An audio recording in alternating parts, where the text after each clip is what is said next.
Mo kí gbogbo ẹ̀yin ìran ọmọ aládé, ìran ọmọ kóòtù òjíire káàkiri àgbáńlá ayé níbikíbi tí ẹnìkọ̀ọ̀kan wa bá wà. Tó bá jẹ́ pé àárọ̀ la bá wà níta bá wà, mo kí yín ẹ káàbọ̀ sórí ètò.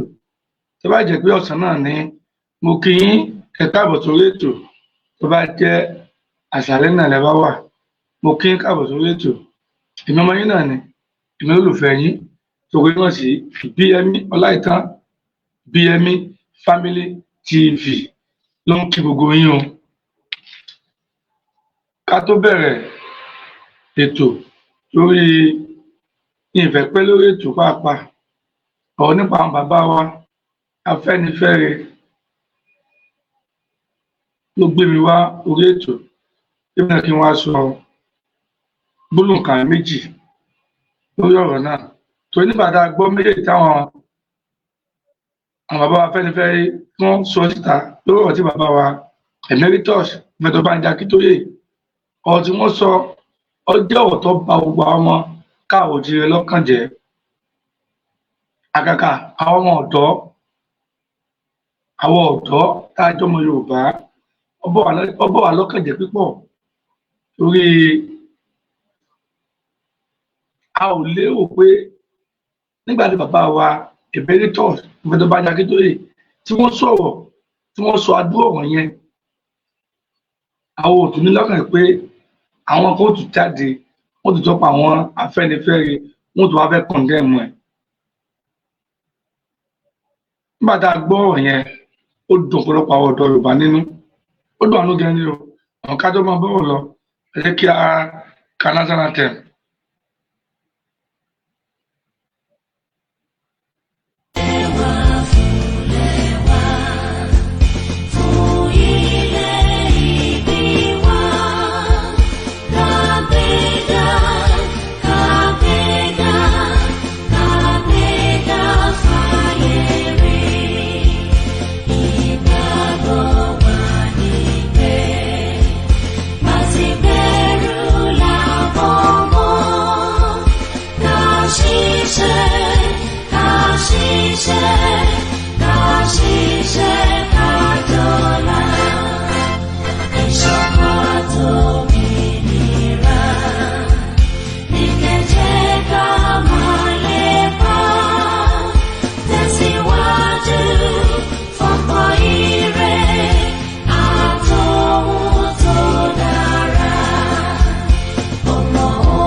Mo kí wa káàbọ̀ padà sórí ètò.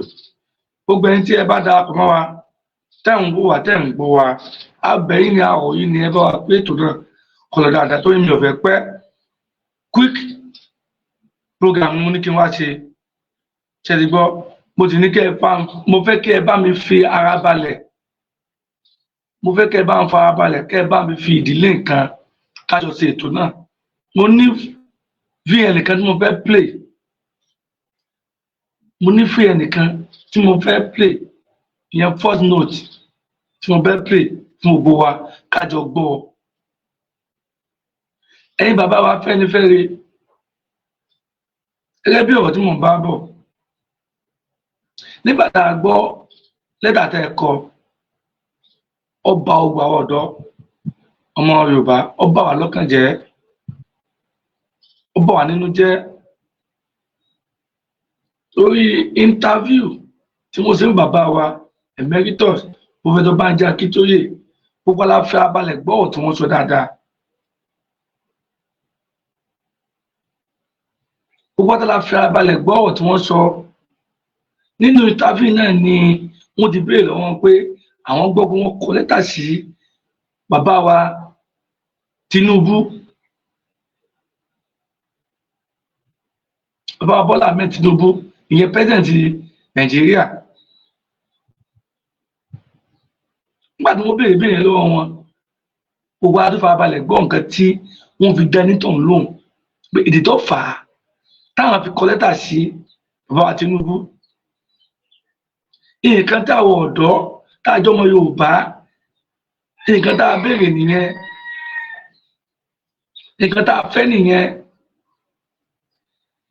Olórí Nàìjíríà náà ìyẹn Muhammadu Buhari, irú lẹ́tà táwọn kọ sí yìí náà làwọn táwọn kọ sí bàbá wa Tinubu yìí náà làwọn ti kọ sí òun náà tẹ́lẹ̀. Àwọn nígbà táwọn kọ sí tẹ́lẹ̀ táwọn kọ sí nígbà tó wà lórí ipò tó náà tukọ̀ Nàìjíríà pẹ̀lẹ́dì lọ́wọ́, Ọlábẹ̀kẹ̀ ṣe ẹ̀yà wa ni òfin dá wa lóhùn, àwọn ò ti lè bínú sí i. Àmọ́ nígbà tí ó jẹ́ pé èèyàn wa ló wà ń bẹ̀ tó jẹ́ pé àti ń pè fún self-determination kí èèyàn wa Èkó tó débẹ̀, àti ń pè fún self-determination nígbà tí president àná tó sì wà lórí àlééfà láti pè fún self-determination. Kò wá ní jẹ́ pé bàtà èèyàn wa wó débẹ̀ nísìnyí ẹ wá sọ pé nǹkan tá à ń béèrè o àwa ní béèrè ẹ̀ mọ́. Kò yẹ kó rí bẹ́ẹ̀. Ìdí nìyẹn táwọn fi kọ lẹ́tà sí wípé gbogbo àwọn ọmọ káàrọ̀ òjìrè tájọ́ ọmọ Yorùbá táwa lóde ilẹ̀ Nàìjíríà, ìṣòro tó dé bá wa lóde ilẹ̀ Nàìjíríà kò tó wá nú. Fúdìí èyí àti lọ fún self-determination kí wọ́n tètè negotiate, kí wọ́n pe round table pé àwọn fún wọn ní 2 months láti jókòó round table láti bá wa sọ̀rọ̀ bá lè ṣe gbà tí orílẹ̀-èdè wa fẹ́fẹ́ ọmọ orílẹ̀-èdè Odùduwà tí ó fi dá dúró. Lẹ́tà tí wọ́n kọ wọn ò sí lẹ́tà kọ, wọn ò sí lẹ́tà kọ, lẹ́tà tó dáa ni wọ́n kọ. Nǹkan táwọn ọ̀dọ́ ń fẹ́ tí gbogbo àwọn ọmọ Yorùbá ń fẹ́ nìyẹn. Kí ló wá dé nígbà tí wọ́n ṣe yẹn tán ẹ̀yin bàbá wa Àfèníféré kan ẹ̀ tó wá jáde ẹ̀ wá kọ̀ǹdẹ́mù ìgbésẹ̀ táwọn bàbá wa Àkíntòyé gbé? Kí ló dé? Ṣé ẹ fẹ́ ká gbọ́ lóko ẹrú Nàìjíríà ni? Kí nìkan táwọn ọmọ ìran Odùduwà ṣe fún yín gan-an tẹ́yìn fẹ́ ká kó lábẹ́ Nàìjíríà? Kí ló dé?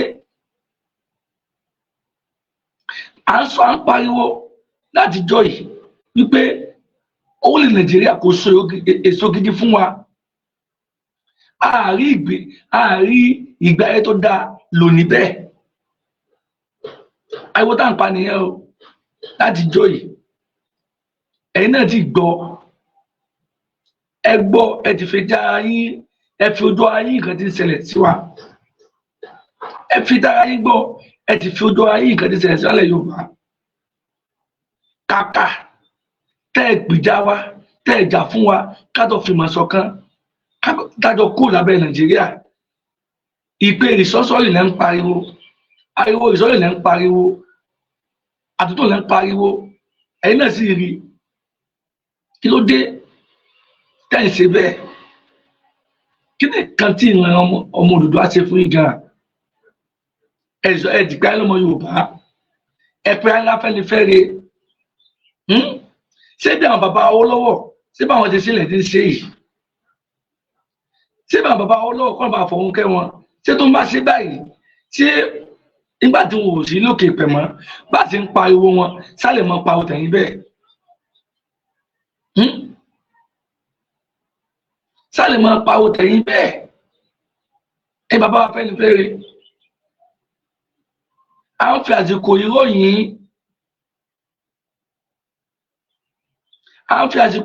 wá Nàìjíríà kò lè ṣoṣo gidi fún wa. Wá Nàìjíríà ó ti sú wa, àfẹ́ nìkan pẹ̀lú wá Nàìjíríà mọ́. Ẹ jẹ́ ká fi ìmọ̀ ṣọ̀kan pẹ̀lú bàbá wa Pròf Àkíntòyé táwọn ń gbé self-determination kalẹ̀. Tí a bá fi ìmọ̀ ṣọ̀kan pẹ̀lú wọn, kò ní sógun, kò ní sí wàhálà. Wọ́wọ́wọ́ lákò lábẹ́ Nàìjíríà, wọ́wọ́wọ́ lákò lábẹ́ Nàìjíríà.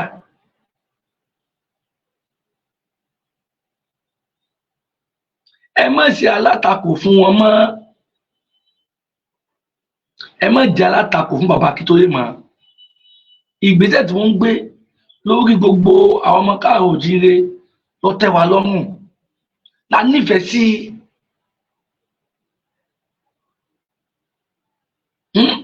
la nífẹ̀ẹ́ sí láti bí ọdún sẹ́yìn wá láìpẹ́ tó ti dá orílẹ̀ Nàìjíríà lẹ́yìn tí ń pariwo rìsọ́sọ́rì àtúntò ìjẹ́ Nàìjíríà sọ fún yín bí ìbéèrè tẹ́ ń béèrè sí wọ́n fún yín wọn ò fún yín sódù wá dáa tí kò yẹ kẹ́ ẹ ronú pìwàdà kẹ́ ẹ ronú pé àwọn tá à ń pawó rìsọ́sọ́rì fún látijọ́ yìí tí wọn ò fún wa dájúdájú wọn ò fẹ́ ká lọ ní o àmọ́ pẹ̀lú gbogbo nǹkan tí ń ṣẹlẹ̀ sálẹ̀ Yorùbá yìí pẹ̀lú gbogbo ìdojúkọ tá a rí yìí ọ̀dà ẹ jẹ́ ká support bàbá yìí kápáwù tí wọ́n kájọ jà fún self determination tó àwọn gbogbo ìlú mọ̀ pé ẹ̀tọ́ ọmọ ìlú láti jà fún self determination tó bá yẹ kó wọ́n fìyà jẹ wọ́n bẹ̀. Orílẹ̀-èdè Nàìjíríà kì í ṣe orílẹ̀-èdè tiwa ilẹ̀ káàrọ̀ òjíire gan lórílẹ̀-èdè wa. Àwọn ọmọ Yorùbá àti ń jẹ́ Yorùbá kí wọ́n tó dá orílẹ̀-èdè Nàìjíríà sílẹ̀. Àwa gangan la gbé Nàìjíríà dúró àwọn ọmọ Yorùbá la mú Nàìjíríà dúró tá bá sọ pé àṣemọ́ náà ni kò yẹ kí atúrí ẹnìkan tí ó tún takò ìgbésẹ̀ tí bàbá Akíntòyé ń gbé torí pé ìpínlẹ̀ tẹ́ gbé yẹn kò dùn mọ́ wa nú o kò dùn mọ́ wa nínú pàápàá.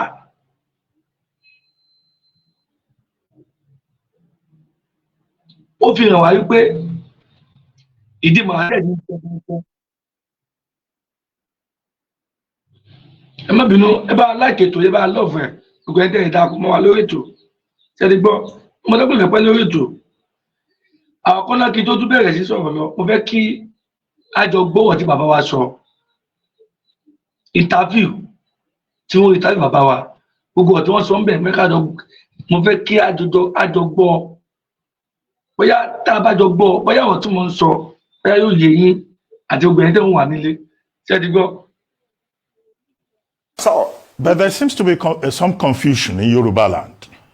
I see that maybe perhaps the generality of the people do not feel as passionate about self-determination. And secondly, there is all kinds of positions. Àfèníféré is talking about restructuring.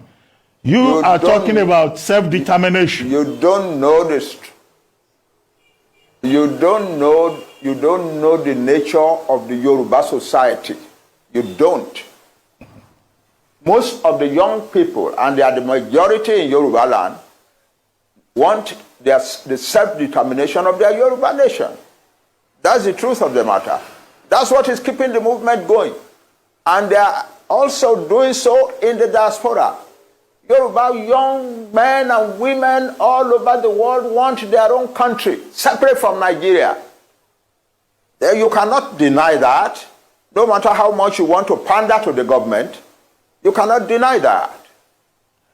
But that's the truth. But anyway, the important thing, however, and I'm surprised that you are not talking about that, is that the Yoruba people who are fighting for self-determination are telling the world and telling themselves that they will do it only peacefully. We are Yoruba. We know our status in the world. We know our status in the black world. We do not want to destroy the peace of Nigeria, and we do not want to bring difficulty into the lives of any other group in Nigeria. But we want to get out of Nigeria. That's it. Well, Prof, you were a strong member. And you're not talking about that. You are asking me questions. You are asking me questions as if what Onitiri did has the support of the majority of Yoruba people who want self-determination. It is not true. Well, Prof, she has a small minority of a section that is ready to do illegalities. A year ago, they went and attacked a radio station in Ibadan, and so on. Now this year, they are attacking the entire government of Ibadan, and so on. No. No, no, but we have never sent anybody to go and do that. And we do not support it or encourage it. Prof, and we think it is criminal. Prof, and so if they get punished for their criminality, we have no objection to that. Prof, you are a strong but member. You cannot, because of them, generalize opposition to self-determination. You cannot. Well, Prof, you are a strong member of the Unity Party of Nigeria, also a very strong member of Àfèníféré. Àfèníféré is talking about restructuring. You are now talking about self-determination. What is the difference, in these two ideological positions? Yes, our fathers in Àfèníféré are doing the right thing. Talking about restructuring so that we can go back and live our own life the way we used to live it prosperously. They're doing the right thing. There is nothing wrong with that. But we, another group of people, larger in number than they, are now saying, no, self-determination is the answer, not restructuring. Why? Because when you restructure, you are still in Nigeria. The people who are coming and disrupting your life and destroying your farms and killing your women and raping your mothers and daughters and so on are still Nigerians. They still have a right to come to Nigeria. The only final solution to that is to separate so that you have a separate Yoruba country where we can make our own laws and so on, to which we admit only people we want to admit. So nobody can claim that they have a right to come to our land. They don't have such a. But as long as we are in Nigeria, no matter what restructuring is done, they still have the right to come to our land and do the things that we are doing. Nobody is talking about the fact that most Yoruba farmers have been driven from their farms. I am not hearing that. I'm hearing only about government. I'm not hearing about people. You are not talking about the fact that most Yoruba farmers have been driven from their farms and that the Yoruba nation is in danger of famine upon famine upon famine for years and years to come. You are not talking of the fact that the Fulani declared war on Nigeria on the 24th of January and 26th of January and said that Tinubu is not our president. We are going to Aso Rock. We will take over the seat of government there, and we will use this place to organize the conquest of the rest of Nigeria. You're not talking about that. You are not talking of people who said, no Fulani man must be arrested for the bomb in Ibadan. If you do, you will have bombs in every town in Yoruba, in Nigeria. Nobody is talking about that. Nobody is talking about the sheer insult of living in a country where some people are treating the government like that. You are talking about Onitiri and so on. Why do our... Well, Prof, let me ask you this. Self-determination you are recommend... You are entitled to your opinion. You are entitled to your opinion, but what I'm saying is that your opinion rigorously avoids the truth.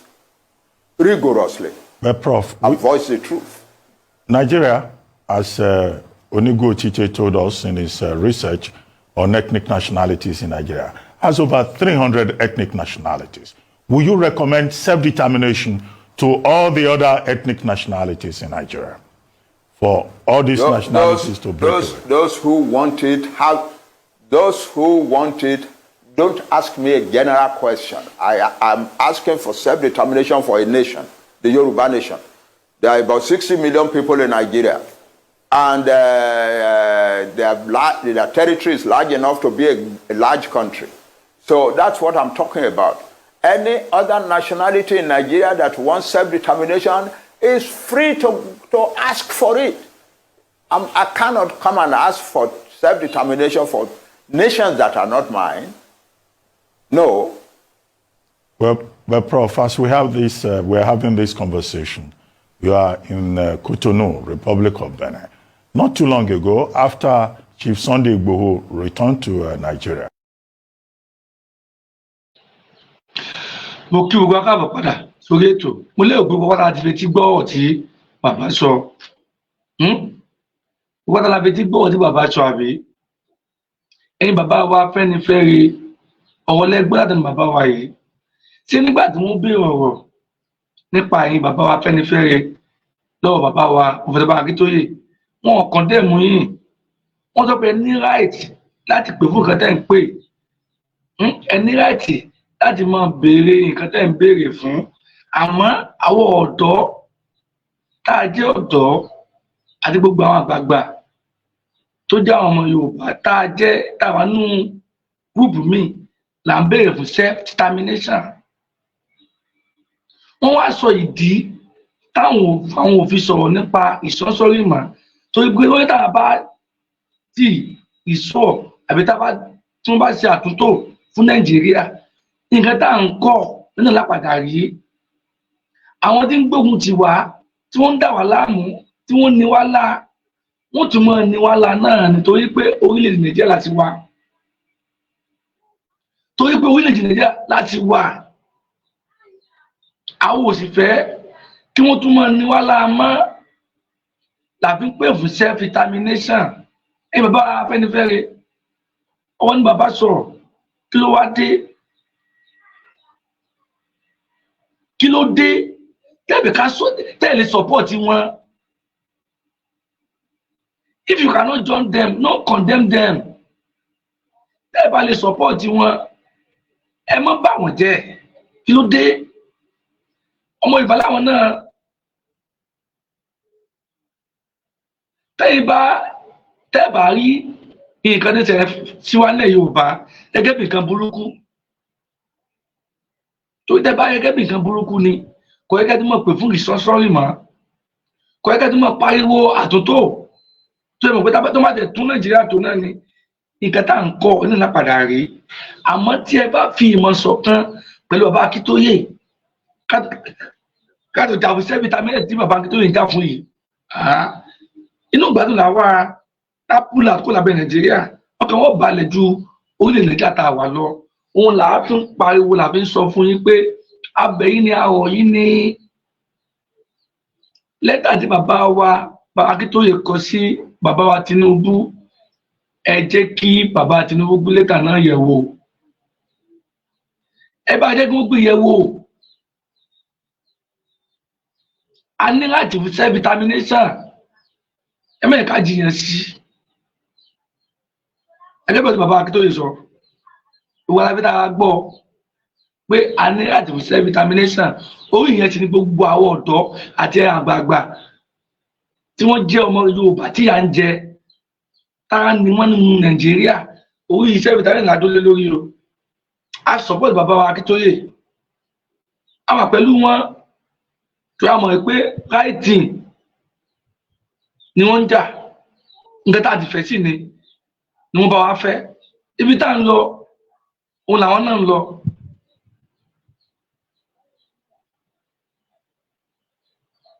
La fi gbà fún wọn àwa rí pé àwọn gangan Afẹ́nifẹ́re ilẹ̀ Yorùbá lọ́wọ́lọ́wọ́ yìí àwọn gangan ní Afẹ́nifẹ́re ilẹ̀ Yorùbá lọ́wọ́lọ́wọ́ yìí tó ìgbésẹ̀ tí bàbá Awólọ́wọ̀ gbé òun làwọn náà ń gbé ìgbésẹ̀ tí àwọn gbé tí bàbá Awólọ́wọ̀ kọ́ bá fọ́n kẹ́ wọn ìgbésẹ̀ tí wọ́n ń gbé òun ni bàbá wa Àkíntòyé náà ń gbé ó gbé àgbààgbà tẹ́ nǹkan dẹ̀ mú wọn ẹ wọnú àdùpọ̀ tán torí tẹ́ bá dàgbà tẹ́ bá dùn tẹ́ bá lọ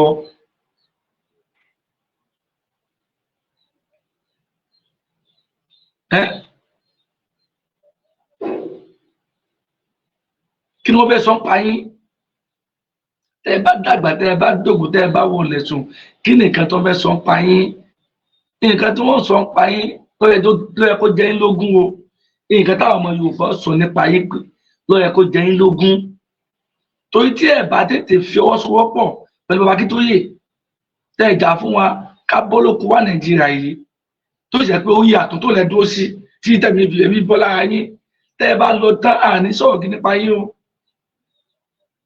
àní sọ̀rọ̀ gidi nípa yín tó ẹ rí pé ìyà ń jẹ wá ẹ ti fẹ́ ká kú sí irú Nàìjíríà ẹni pé yà ń jẹ wá ní Nàìjíríà àtẹ fi mọ̀ ṣọ̀kan kápánupọ̀ kájọ kó lábẹ́ Nàìjíríà ẹ̀yin lẹ̀ tún dákun ẹ̀yin lẹ̀ tún pariwo torí ìjẹun ẹ̀dẹ̀ ń jẹ́nu ẹ̀ torí owó lóṣèlú tẹ̀ ń gbà sọ yẹ kó rí bẹ́ẹ̀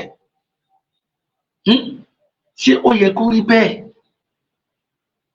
àwọn kan wà lọ síwájú ilẹ̀ Yorùbá ẹ̀yin kan kàn dẹ̀ mọ́ ẹ̀ àfẹ́ o àwa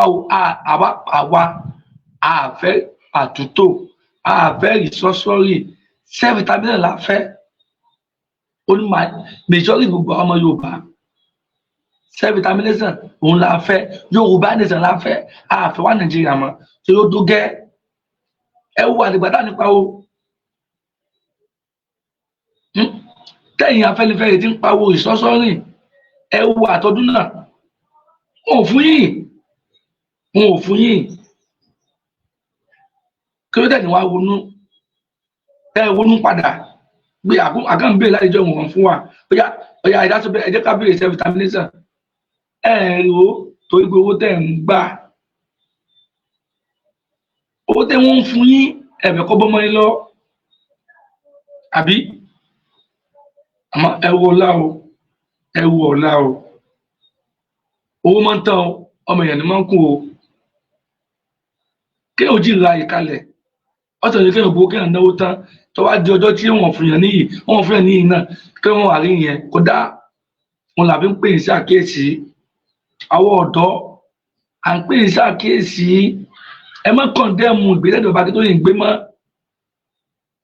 ẹ má kọ̀ndẹ́mù ẹ̀ tí a fẹ́ jọyìn wọn ẹ fi wọn lẹ̀ kọ́ mọ̀ sí nǹkan táwa fẹ́ nìyẹn àṣẹ̀mọ̀ lágbálẹ̀ dùnmọ̀ àwọn alálẹ̀ wọ́n fún wọn ṣe àbọ̀lọ́pọ̀ ewu Nàìjíríà ṣẹ́ni gbọ́ fọ́ọ̀tù wọ́n ní kí n play fún yín kájọ fi tàwa gbọ́ ìfẹ́ pẹ́ lórí ètò mo ti wọ́ 27 minutes but ọ̀pọ̀ yóò 35 minutes mo fọ́lọ̀ pa kámẹ́rà ọ̀ ẹ jẹ́ kájọ gbọ́ voice note yẹn káfí yẹn àmọ́ kájọ gbọ́ voice note yẹn mo fẹ́ kájọ gbọ́ bàbá tí bàbá sọ pé kájọ tó ọ̀rọ̀ wọn gbọ́ lẹ́ẹ̀kan sí i kó lè bá yé wa dáadáa ìdí bàbá fi sọ pé self-determination la fẹ́ kó lè bá ṣe kíni kó lè bá yé wa dáadáa ṣẹ́ni gbọ́ èèyàn wa tẹ̀ ń wò wá gbogbo ẹ̀dẹ̀ darapọ̀ mọ́ wa akínyẹ kú kó lè dà kò lè sùn kò lè rẹ̀yìn o ẹ bá wa pé ètò náà bẹ́ẹ̀ ni ẹ bá wa láìkí ẹ̀ ṣẹ́ni gbọ́ ẹ bá wa pín ẹ bá wa láìkí ẹ̀ jẹ́ ká pè ọ̀pọ̀ bàbá lẹ́ẹ̀kan sí i. But there seems to be some confusion in Yoruba land. I see that maybe perhaps the generality of the people do not feel as passionate about self-determination. And secondly, there is all kinds of positions. Àfèníféré is talking about restructuring. You are talking about self-determination. You don't know this. You don't know the nature of the Yoruba society. You don't. Most of the young people, and they are the majority in Yoruba land, want the self-determination of their Yoruba nation. That's the truth of the matter.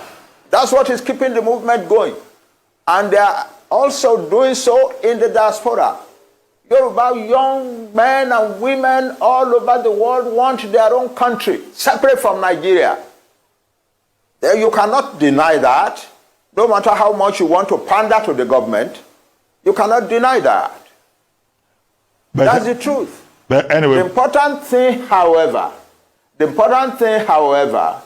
and I'm surprised that you are not talking about that, is that the Yoruba people who are fighting for self-determination are telling the world and telling themselves that they will do it only peacefully.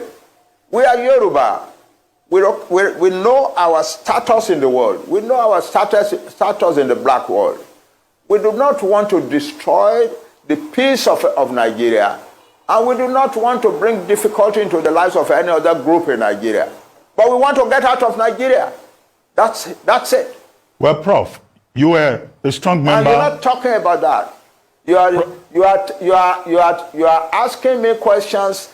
You are asking me questions as if what Onitiri did has the support of the majority of Yoruba people who want self-determination. It is not true. Well, Prof. She has a small minority of a section that is ready to do illegalities. A year ago, they went and attacked a radio station in Ibadan, and so on. Now this year, they are attacking the entire government of Ibadan, and so on. No, but we have never sent anybody to go and do that, and we do not support it or encourage it. Prof. And we think it is criminal. Prof. And so if they get punished for their criminality, we have no objection to that. Prof, you are a strong member. You cannot, because of them, generalize opposition to self-determination. You cannot. Well, Prof, you are a strong member of the Unity Party of Nigeria, also a very strong member of Àfèníféré. Àfèníféré is talking about restructuring. You are now talking about self-determination.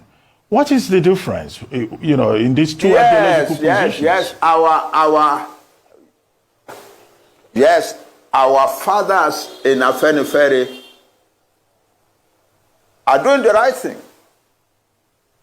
talking about restructuring, so that we can go back and live our own life the way we used to live it prosperously. They're doing the right thing. There is nothing wrong with that. But we, another group of people, larger in number than they, are now saying, no, self-determination is the answer, not restructuring. Why? Because when you restructure, you are still in Nigeria. The people who are coming and disrupting your life and destroying your farms and killing your women and raping your mothers and daughters and so on are still Nigerians. They still have a right to come to Nigeria. The only final solution to that is to separate, so that you have a separate Yoruba country where we can make our own laws and so on, to which we admit only people we want to admit. So nobody can claim that they have a right to come to our land. They don't have such a. But as long as we are in Nigeria, no matter what restructuring is done, they still have the right to come to our land and do the things that we are doing. Nobody is talking about the fact that most Yoruba farmers have been driven from their farms. I am not hearing that. I'm hearing only about government. I'm not hearing about people. You are not talking about the fact that most Yoruba farmers have been driven from their farms, and that the Yoruba nation is in danger of famine upon famine upon famine for years and years to come.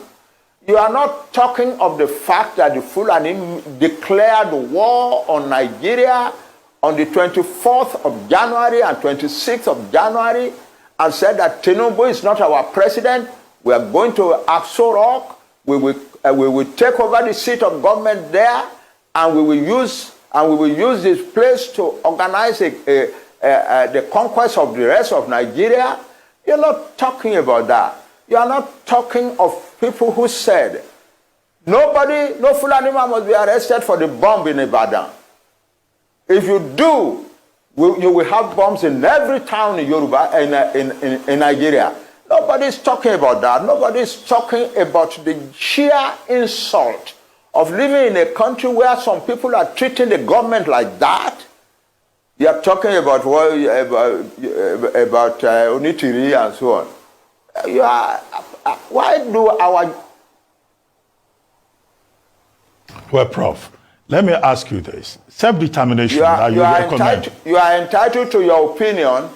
You are entitled to your opinion, but what I'm saying is that your opinion rigorously avoids the truth. Rigorously. But Prof, avoids the truth. Nigeria, as Onigo Chiche told us in his research on ethnic nationalities in Nigeria, has over 300 ethnic nationalities. Will you recommend self-determination to all the other ethnic nationalities in Nigeria?